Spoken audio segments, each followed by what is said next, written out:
Hello friends, चलिए आज chilli hibiscus plant का रिपोर्टिंग करते हैं। मतलब मिर्ची गुड़हल का, ये पिंक कलर का है। तो इसको रिपोर्टिंग करते हैं और इसमें क्या क्या खाद डालूंगी वो भी मैं बताती चलूँगी। ये प्लांट 1 साल से इसी ग्रो बैग में है और करीब 4.5 से 5 फीट लंबा हुआ था। तो इसको मैं काट दी थी और इसके जड़ के पास का मिट्टी हट गई है और ये बोरी जो है वो भी फट गई है। ये है पोई साग, मालाबार स्पिनिच।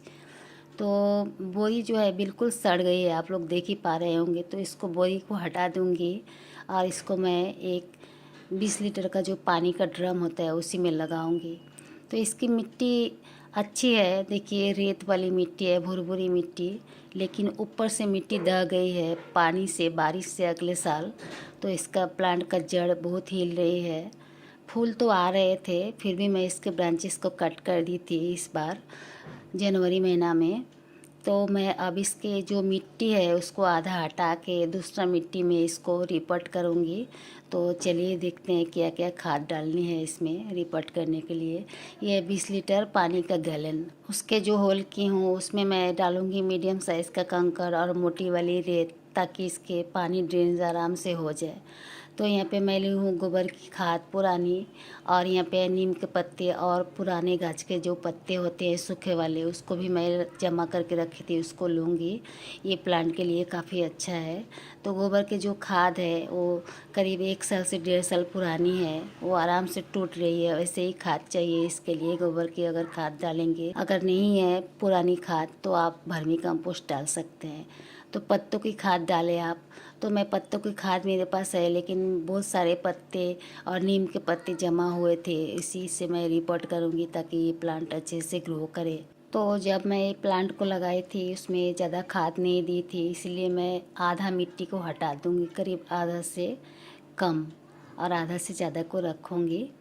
तो देखिए ऐसे करके आप काट के हटा सकते हैं। अगर नॉर्मल गार्डन सॉइल में आप कोई प्लांट लगाए होंगे तो ऐसे आधा काट के हटा दें, ताकि इसमें आप थोड़े ज़्यादा खाद वाली मिट्टी डाल सकें। क्योंकि पहले मैं इसको नॉर्मल गार्डन सॉइल में रिपोर्ट की थी, इसीलिए मैं ज़्यादा से ज़्यादा मिट्टी हटाने की कोशिश करूँगी कि इसमें खाद वाली मिट्टी को थोड़ी ज़्यादा डालूँगी। खाद वाली मतलब वही मैं गोबर की खाद ली हूँ। यहाँ पे मैं 3 इंच के हिसाब से, 3.5 इंच के हिसाब से मिट्टी छोड़ के सारे को काट के हटा दी हूँ।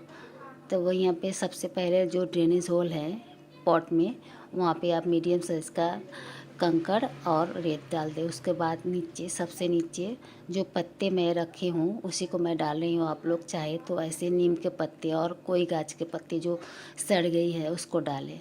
उसके बाद गोबर के खाद डालें। उसके बाद जो इसके जो मिट्टी है निकली है उसी का मिट्टी मैं डाल दे रही हूँ, क्योंकि मैं इसमें ज़्यादा मिट्टी मिलाई नहीं हूँ। पत्तों की खाद में गोबर की खाद ही ज़्यादा है, तो इसीलिए मैं इसी का मिट्टी डाल दे रही हूँ। तो यहाँ पर आप जो देख रहे हैं नीम के पत्ते हैं और गाछ के पत्ते हैं, कड़ी पत्ते इस सब के, और गोबर की खाद, और मिट्टी मैं नहीं ली हूँ इसमें। देखिए ये नीम के पत्ते ज़्यादा है, तो इसीलिए मैं इसके जो रूट से मिट्टी आधा काट के निकाली थी उसी को मैं डाल दे रही हूँ बीच बीच में, और जो गोबर की खाद है उसको डाल दे रही हूँ। इससे ये प्लांट अच्छी ग्रोथ लेगी और इसके पत्ते अच्छे से निकलेंगे गोबर के खाद से।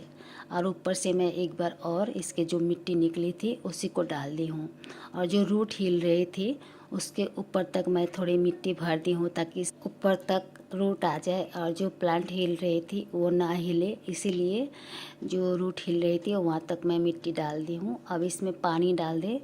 पानी डालने के बाद आप लोग अगर कोई रूट बॉल को डिस्टर्ब किए होंगे, जैसे मैं काट छाट करके इसको छोटी बनाई थी, ऐसे अगर आप रिपोर्ट करते वक्त करें तो आप ये प्लांट को, जो रिपोर्ट प्लांट करेंगे उसको कम से कम 4 से 5 दिन आप इसको शेड एरिया में रखें जहाँ पर धूप ना हो। उसके बाद जब प्लांट सरवाइव कर जाए तब इसको पूरी तेज़ धूप में रखें। ये जो चिली हिबिस्कस का प्लांट है, पिंक कलर की या रेड कलर की, दोनों वैरायटी है जो, इसमें काफ़ी फूल खिलते हैं। तो आप लोग रिपोर्ट करें और बीच बीच में 15 दिन 20 दिन बाद बाद इसमें प्याज के छिलके डालें और केला का छिलका का पानी डालें, तो काफ़ी फूल आएंगे। Bye friends.